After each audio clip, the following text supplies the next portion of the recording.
Hola estimados, ¿cómo están? Bueno, vamos a ver la clase de hoy que trata el siguiente tema. Magnitudes y definiciones de la corriente alterna monofásica. Los títulos son definición matemática y representación gráfica de una onda senoidal, la frecuencia y el periodo de una onda senoidal, el valor instantáneo, el valor máximo y valor pico-pico, el valor medio y valor eficaz y la fase.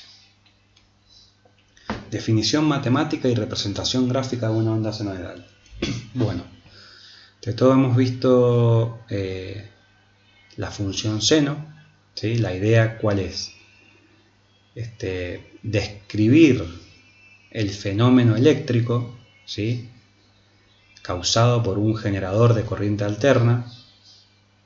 Entonces, la función matemática que se acerca a ese fenómeno físico es la función senoidal, ¿sí?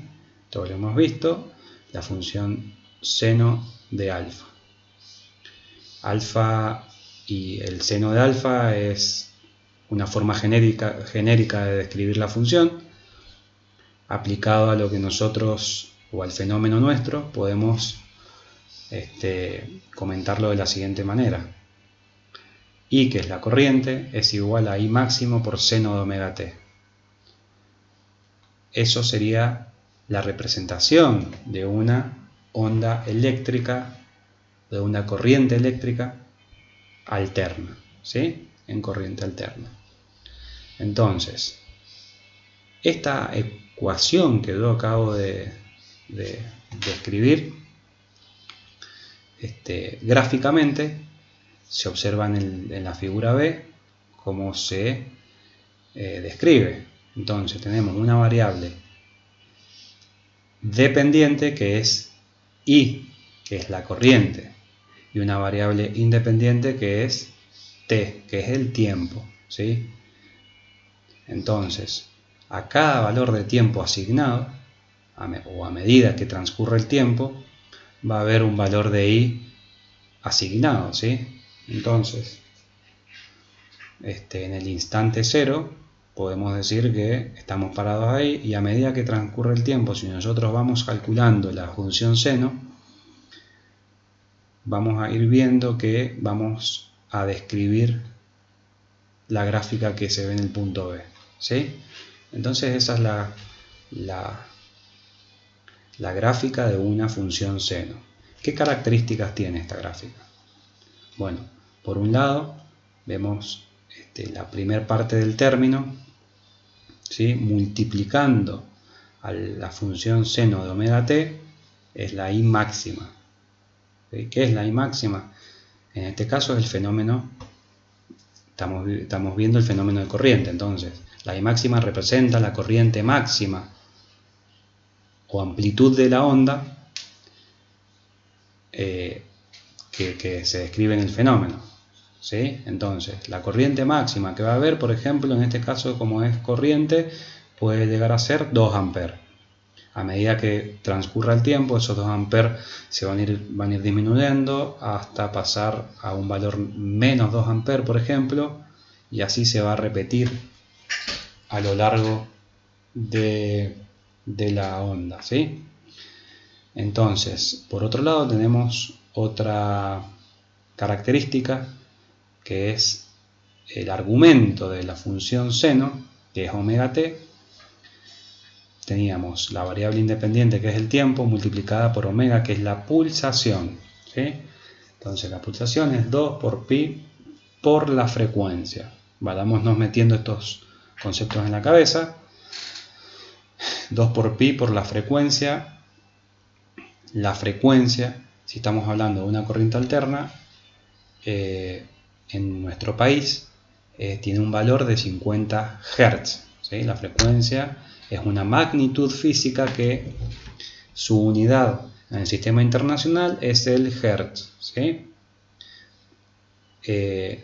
Vemos que está multiplicada por el 2 por pi, donde pi sabemos el valor que es 3,14. entonces podemos decir que la pulsación está directamente relacionada con la frecuencia. La única diferencia que hay entre ambas es el 2 por pi, que es un valor constante. Entonces, siempre que la frecuencia varíe, la pulsación omega va a variar 2 por pi, ¿sí? Bueno, ¿qué otra cosa vemos acá? En la izquierda, en el gráfico de la izquierda, podemos ver la representación vectorial, ¿sí? ¿De qué? Bueno, de la función descrita y explicada anteriormente. Entonces, esa representación vectorial o fasorial, si nosotros hacemos variar el tiempo, lo que vamos a ver es que I máximo va a ir variando instante a instante y va a ser un vector o un fasor que va a ir girando a medida que transcurre el tiempo, ¿sí? Entonces, lo que va a describir ese fasor o vector es la onda que está en la derecha. Bueno, ¿qué vemos acá? Definición matemática y representación gráfica de una onda senoidal, ¿sí? En el gráfico de la derecha, recién teníamos lo que denominábamos tiempo para describir a la onda. Podemos colocar el ángulo, porque en definitiva lo que va variando es un ángulo, ¿sí? Si estamos hablando de un fasor o vector, como habíamos dicho que estaba en el gráfico de la izquierda, vamos a ver que a medida que transcurre el tiempo lo que va a ir variando es el ángulo barrido por ese vector o fasor, ¿sí? Entonces, fijémonos que a cada intervalo me va graficando un punto en el gráfico de la derecha, en el gráfico cartesiano en función del tiempo, ¿sí? Me va graficando un punto y bueno, como omega es un valor constante, porque ya habíamos dicho que la frecuencia es igual a 50 Hz en nuestro país, acá lo vemos como un valor genérico, podemos hacer las dos gráficas que vemos acá. Entonces el ángulo alfa, ¿sí?, es igual a omega por t. O sea, el ángulo barrido es omega por t, ¿sí? Omega, que es la pulsación que habíamos dicho, y t es el tiempo, que es la variable independiente.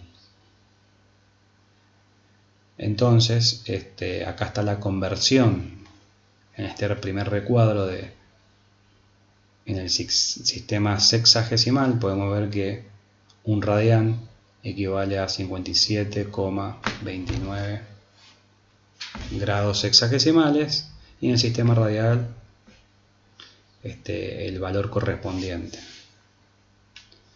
Por otro lado vemos la pulsación omega, que habíamos dicho que era 2 por pi por f, lo vimos en el gráfico anterior, y por otro lado podemos ver que si despejamos la frecuencia, la frecuencia es igual a omega sobre 2 por pi.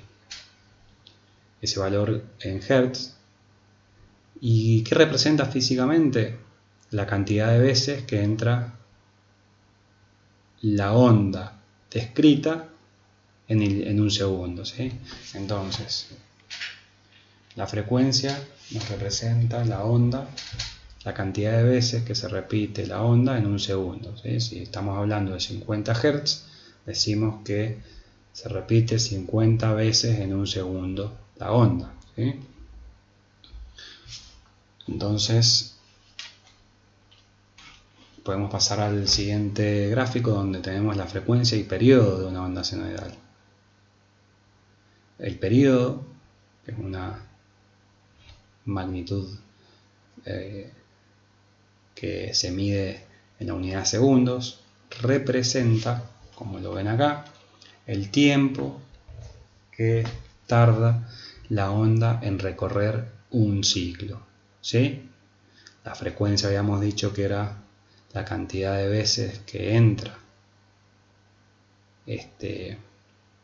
la onda en un segundo, y el periodo es el tiempo que tarda en hacerse un ciclo, ¿sí? Por lo tanto, acá está la onda representada en un tiempo mayor al que vimos recién. Hay varias ondas, una a continuación de la otra, varias ondas completas representadas. Acá podemos observar que en Argentina la frecuencia de la red es 50 Hz, y podemos decir que entonces que el periodo es igual a 1 sobre la frecuencia, ¿sí? Esta es la ecuación matemática que describe el periodo. Entonces, si la frecuencia es un dato, de ahí podemos calcular el periodo, ¿sí?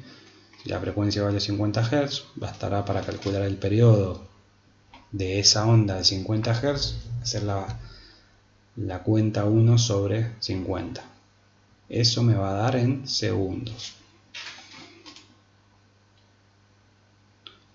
Valor instantáneo. ¿Qué es el valor instantáneo? El valor instantáneo es el valor de la función, ¿sí?, asignado para cada instante de tiempo. Por ejemplo, al cabo de 2 segundos, al cabo de un cierto ángulo,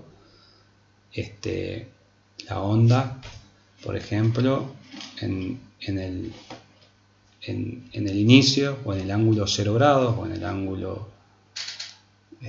inicial, bueno, ¿cuál es el valor instantáneo? 0. ¿Sí? En otro valor posterior de tiempo, la variable independiente, hemos llegado a E2. En otro valor hemos llegado a E3. Y así sucesivamente hasta que llegamos a E máximo. Bueno, el valor para E máximo va a ser un determinado ángulo, que en este caso es 90 grados. 90 grados o una determinada cantidad de tiempo, ¿sí? Entonces, fijémonos acá, dice para 0 grados, 30 grados, 45 grados, 90 grados y 270 grados, podemos describir que para 0 grados bastará con reemplazar en la ecuación 0 grados. E máximo seno por 0 grados es igual a 0 volt. ¿Sí? Nosotros ponemos en la calculadora E máximo. Por ejemplo, que el valor E máximo que estamos viendo puede ser una tensión de 300 volts, de 200 volts. Bueno, entonces tendremos que poner 300 volts por el seno de 0 grados, va a ser 0 volts, ¿sí? Entonces, de esa forma vamos a ir obteniendo los valores instantáneos que nos representan en definitiva cada punto. Si nosotros le vamos dando valores a omega t, siendo o hablando anteriormente que omega era constante y lo que vamos variando es el tiempo, vamos a obtener esta onda. Valor máximo y valor pico.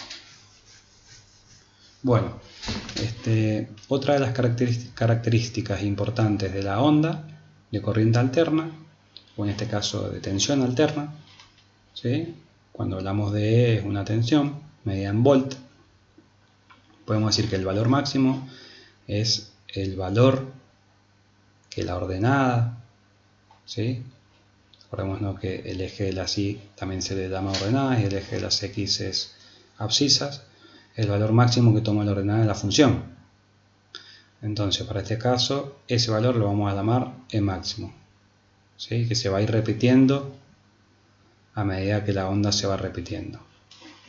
Por otro lado, tenemos el valor menos E máximo, y bueno, va a ser el valor opuesto al E máximo, ¿sí? Al valor comprendido entre el más E máximo y el menos E máximo le llamamos valor pico-pico, ¿sí? Matemáticamente lo escribimos como 2 por el valor máximo. Valor medio y valor eficaz. El valor medio de una corriente alterna o de la función lo podemos representar de un semiciclo se observa en la imagen que estamos señalando. Y aproximadamente tiene la gráfica rayada que nos dice, nos representa, o el mouse que se traba, la siguiente ecuación. E medio o tensión media es igual a 2 dividido pi por E máximo. Esta es la fórmula matemática que describe el valor medio de la ecuación y la función seno en el primer ciclo. ¿Qué sucede? Para el ciclo que sigue, si nosotros calculamos el valor medio, ¿qué vamos a obtener? Vamos a obtener un área rayada igual que la representada en la primera parte del ciclo, pero invertida, ¿sí? O sea, ¿qué nos dice el valor medio? Es aquel valor, ¿sí?, que representa la media de varios valores dados. Entonces, si nosotros representamos en el segundo término de esa onda, vamos a tener un rectángulo rayado igual. Ahora, ¿por qué es importante recalcar esto? Porque en corriente alterna, si nosotros tomamos en la primera media onda el valor medio y después queremos tomar en la segunda media onda el valor medio, vamos a obtener lo que les dije recién, que es otro rectángulo de iguales características. Pero si queremos tener el valor medio de toda la onda completa, la onda completa me refiero a este semiperiodo más este semiperiodo, vamos a obtener que el valor medio va a ser igual a 0, ¿sí? ¿Por qué? Porque vamos a tener en el primer semiperiodo un valor que represente el primer semiperiodo, que va a ser positivo, y vamos a tener otro valor que represente el semiperiodo negativo, y bueno, y ese valor medio va a ser justamente el 0, ¿sí? Por lo que no nos es muy útil esta forma de valor medio, ¿sí? Entonces, lo que utilizamos en este caso es el valor eficaz, ¿sí? Entonces, lo que nos vamos a utilizar más seguido, lo que nos vamos a meter en la cabeza, es el valor eficaz. ¿Qué representa el valor eficaz? El valor eficaz se representa con la siguiente expresión, que es una integral que no vamos a ahondar en desarrollarla, pero si nosotros desarrollamos esta ecuación para una onda de corriente alterna representada por una función senoidal, vamos a alegar que este valor eficaz es igual a esta forma que vemos acá, ¿sí? Eso es para una tensión,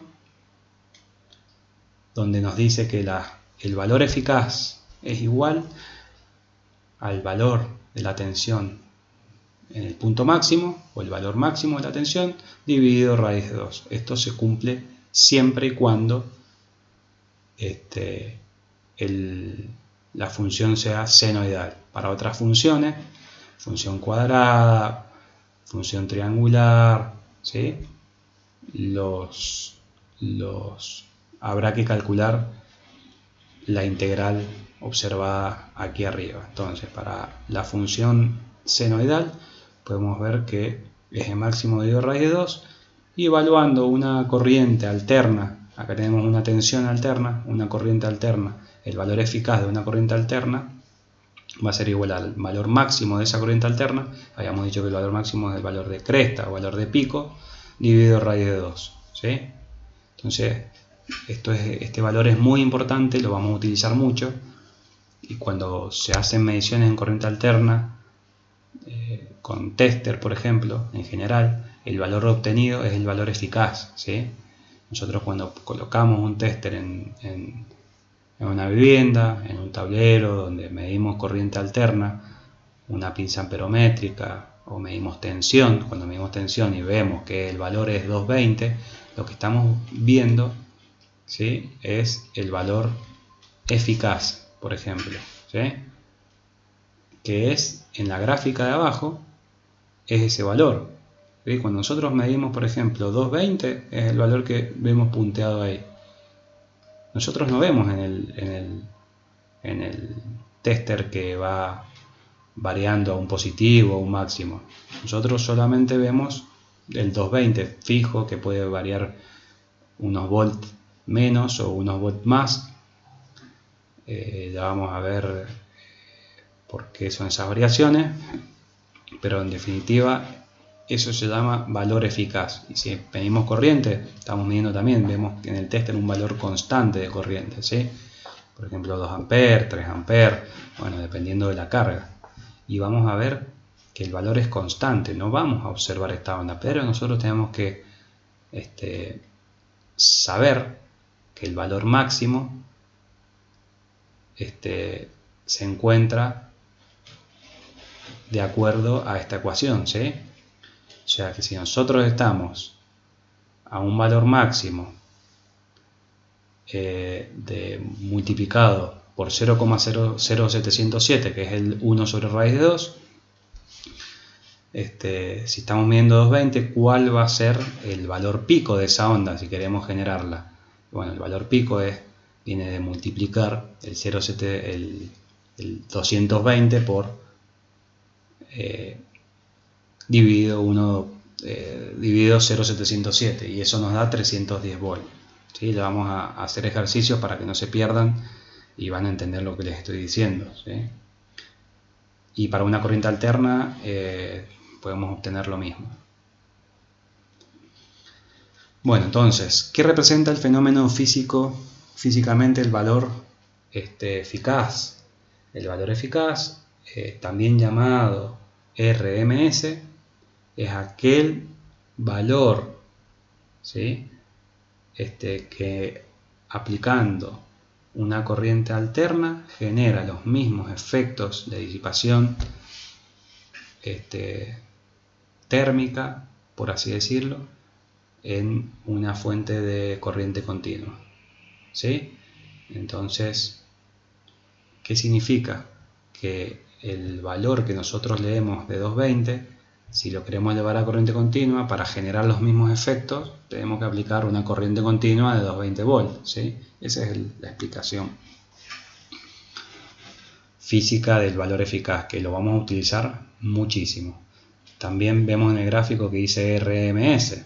Bueno, esas son las siglas en inglés del valor eficaz. Cuando veamos RMS es Rod Mean Square, que es lo que vemos acá, ¿sí? Es la raíz cuadrada del valor medio de la onda. Bueno, vamos a ir al tema siguiente, que es fase, ¿sí? Es un fenómeno cuya magnitud periódica varía en función del tiempo y llamamos fase al instante, posición o estado en el que estamos analizando el fenómeno. ¿Qué nos dice esto? Bueno, por ejemplo, cuando decimos, bueno, estamos estudiando la onda en la fase igual a 30 grados, ¿sí? Entonces el fasor está en esa posición, estamos analizando la onda en su fase de 40 grados, bueno, entonces a ese valor de fase es lo que describe este concepto, ¿sí? El valor inicial o el valor. Otro concepto es el valor de desfasaje entre una onda y otra, ¿sí? Y si hay dos ondas superpuestas, puede haber o no desfasaje. Bueno, ya vamos a ver más adelante el fenómeno de desfasaje. Bueno, estos han sido los temas a tratar hoy. Espero que hayan entendido algo y cualquier cosa me consultan.